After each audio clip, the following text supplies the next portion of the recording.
Ya, bismillahirrahmanirrahim. Assalamualaikum warahmatullahi wabarakatuh. Saya Ludi, CGP asal Kabupaten Bekasi. Pada kesempatan terakhir ini, saya ingin menyampaikan koneksi antar materi ya, modul 3.3. Ini modul terakhir nih pada modul pendidikan calon guru penggerak. Modul ini bertemakan pengelolaan program yang berdampak pada murid. Jadi dari judulnya saja, ini menjadi sesuatu yang begitu menguatkan ya dan menjadikan kesimpulan dari seluruh akhir perjalanan kita belajar pada modul pendidikan calon guru penggerak. Pada modul ini kita belajar yang pertama adalah ragam ya, contoh dari program yang bisa dikatakan berpihak pada murid. Di antaranya adalah program yang berfokus pada kepemimpinan murid, kemudian kepemimpinan sekolah-sekolah yang inovatif, kemudian program sekolah adiwiyata, sekolah alam, dan program yang melibatkan peran serta masyarakat yang seluruhnya berorientasi pada keberpihakan pada murid.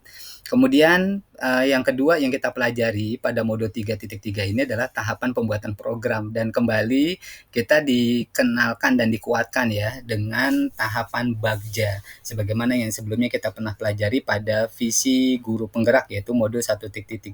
Pada modul 1.3 kita kemudian sudah diajarkan bagaimana setiap guru penggerak harus memiliki visi, dan dari visi itu kita harus berupaya mengimplementasikannya di tataran sekolah dan menjadikan sesuatu yang langit itu menjadi membumi.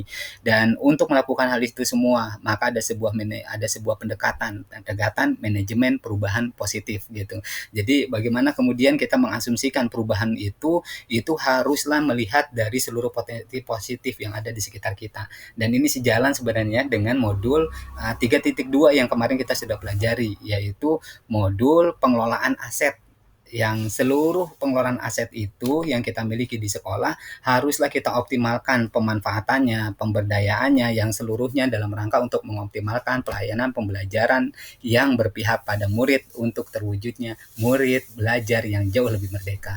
Nah, ketika bicara tentang tahapan pembuatan program, maka tahapan Bagja ini menjadi sesuatu yang begitu kuat dan kita perlu pelajari dan implementasikan. Yang pertama buat pertanyaan, ambil pelajaran, gali mimpi, jabarkan rencana, dan atur eksekusi. Kemudian selain itu, pada modul ini juga kita belajar tentang MLR, yaitu monitoring, evaluasi, kemudian learning, dan report. Nah, ada hal yang menarik ya, yang di sini kita bisa kembali lihat ya, yaitu 4F nih. Dimana kalau tadi kita belajar kolaborasi, maka pada 4F ini kita belajar satu nilai guru penggerak yang juga harus kita hadirkan, yaitu refleksi. Ada 4 tahapan refleksi dari apa yang kita pelajari di modul sebelumnya termasuk di modul ini, yaitu fakta, kemudian feeling atau perasaan, finding, dan future. Jadi bagaimana kemudian 4F ini menjadi sesuatu yang kita lakukan secara bertahap untuk bisa merefleksikan dan menghasilkan renungan atau pembelajaran yang jauh lebih baik. Kemudian selain ini juga kita belajar bagaimana melaporkan. Terakhir pada modul ini yang jauh lebih menarik nih. Apa itu? Kita belajar manajemen risiko. Jadi pada modul ini kita belajar bagaimana dari seluruh program yang ada yang kita kemas itu tetap harus kita upayakan mengasumsikan adanya risiko. Dan ketika bicara tentang manajemen risiko, setidaknya ada 4 yang harus kita pahami. Yang pertama, identifikasikan jenis risikonya, kemudian pengukuran risikonya, lantas melakukan strategi dalam pengendalian risiko, dan melakukan evaluasi terus-menerus. Nah, terakhir dari apa yang saya pelajari, sungguh segala sesuatu yang kita dapatkan di hari ini tidak terlepas dari guru-guru kita. Karenanya pada kesempatan kali ini, mohon kepada Pak Rudi, kepada Bu Na, saya mengucapkan banyak terima kasih atas doa, support, dan arahannya.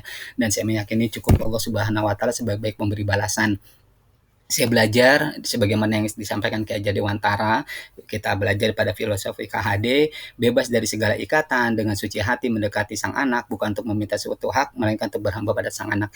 Jadi inilah yang harus kita lakukan sebagai calon guru penggerak. Kita harus berupaya untuk mengoptimalkan apa yang kita punya, kita jadikan diri kita hamba bagi murid kita. Dan insya Allah apa yang disampaikan Kiai Haji Maimun Jubal juga bisa memberikan penguatan. Yang paling hebat dari seorang guru adalah mendidik, dan rekreasi yang paling indah adalah mengajar. Ketika melihat murid jengkel dan lelah, terkadang hati kita diuji kesabaran. Namun hadirkan gambaran bahwa di antara satu dari mereka kelak akan menarik tangan kita menuju surga. In asantum li anfusikum. Surat Al-A'raf ayat 7. Bismillah, semangat belajar memberdaya, memperluas kebermanfaatan. Merdeka belajar, murid merdeka, ngarep berkah, jariah sampai akhirat. Terima kasih.